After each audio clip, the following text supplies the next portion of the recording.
Mine of knowledge के मोअज़्ज़िज़ सामीन अस्सलाम वालेकुम। हमारी इस वीडियो में हम बल्ख के बादशाह हज़रत इब्राहिम बिन अदम रहमतुल्लाह अलैह के बादशाही छोड़कर दरवेशी इख्तियार करने के वाक़े को बयान करेंगे कि क्यों उन्होंने दरवेशी इख्तियार की और दरवेशी से क्या हासिल किया जो दुनियावी बादशाहत में नहीं था। याद रहे, दुनिया में कई बादशाहों ने तख़त छोड़ के फ़कीर इख्तियार कर ली, मगर किसी दरवेश ने आज तक दरवेशी छोड़ के बादशाही इख्तियार नहीं की है। इसकी वजह भी इस वीडियो में बयान की जाएगी। सामीन कराम, हज़रत इब्राहिम बिन अदम रहमतुल्लाह अलैह से रिवायत है कि आप फरमाते हैं, एक रोज़ मैं अपने तख्त पर बैठा था और मेरे सामने एक आईना था। मैंने उस आईने में देखा तो अपने बचपन, जवानी और बादशाही के तमाम दिन का नक्शा मेरे सामने घूम गया और फिर मुझे अपनी आखिरी मंजिल कब्र नज़र आने लगी। मैंने सोचा ये मरहला बहुत दुश्वार है, इम्तिहान कड़ा है और मुमतहिन इतना सख्त है कि वो किसी का लिहाज नहीं करेगा, लिहाजा इसकी तैयारी करनी चाहिए। इसके बाद एक और वाक़या रहनुमा हुआ कि एक नहायत बातमकन शख्स पहरे के बावजूद दरबार में घुस आया और उसकी शक्ल पे इतना रौब था कि किसी को रोकने की ज़रूरत नहीं हुई। रिवायत में है कि वो हज़रत खिज़र अलैहिस्सलाम थे। वो फ़कीर के बैज़ में आने वाला शख्स बादशाह के तख्त के सामने बैठ गया और कहने लगा, बादशाह अलैहिस्सलामत, आप एक तरफ हो जाएं, मैं मुसाफिर हूँ और मुझे सख्त नींद आ रही है, मैं यहाँ ज़रा आराम करना चाहता हूँ। बादशाह कहने लगा, बाबा, आराम के लिए तो हमने एक सराय तामीर किया, आप उसमें जाके आराम कर लें। उस फ़कीर ने कहा, ये कौन सी जगह है?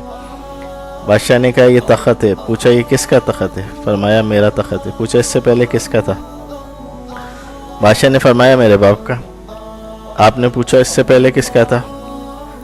बादशाह ने फरमाया, मेरे दादा का। फ़कीर ने कहा, फिर तो ये एक सराय हुआ ना, जहाँ एक बादशाह आता और एक जाता है। ये कह के फ़कीर चला गया और हज़रत इब्राहिम बिन अदम रहमतुल्लाह अलैह इस चक्कर में पड़ गए कि वाकई ये तख़त तो एक सराय है। दो चार और वाक़यात और पेश आए तो आप रहमतुल्लाह अलैह ने तख़त छोड़ के फ़कीर इख्तियार कर ली। आप पर हुज़ूर सल्लल्लाहु अलैहि वसल्लम का फरमान वाज़ेह हो चुका था कि जो एक दरख्त के नीचे बैठ के आपने दिया कि मेरी दुनिया की ज़िंदगी की मिसाल उस मुसाफिर की सी है जो आराम के लिए एक दरख्त के नीचे बैठ गया है। यानी दरख्त को दुनिया की ज़िंदगी से तशबीह दी गई जो कि आर्जी है।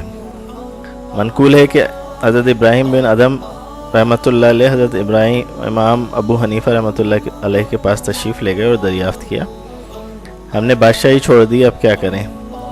इमाम अबू हनीफ़ा रहमतुल्लाह अलैह ने फरमाया, इल्म हासिल करें। हज़रत इब्राहिम बिन अदम रहमतुल्लाह अलैह ने फरमाया, हमने एक हदीस पढ़ी है कि ये दुनिया की मोहब्बत तो तमाम ख़ताओं की जड़ है, तो हमने इस पे अमल किया और तख़त छोड़ दिया। पूछा, ए अबू हनीफ़ा, आपने कितनी हदीसें पढ़ी हैं और उन पर कितना अमल किया है? यानी इल्म तो मैं हासिल कर लूँ, लेकिन पहले ये बताइए कि आपने जो इल्म हासिल किया उस पर आपने कितना अमल किया है। हज़रत अबू हनीफ़ा रहमतुल्लाह अलैह बेहोश हो गए और फरमाया कि अब आप रहमतुल्लाह अलैह को इल्म की ज़रूरत नहीं, आप औलिया के साथ सहबत अख्तियार करें।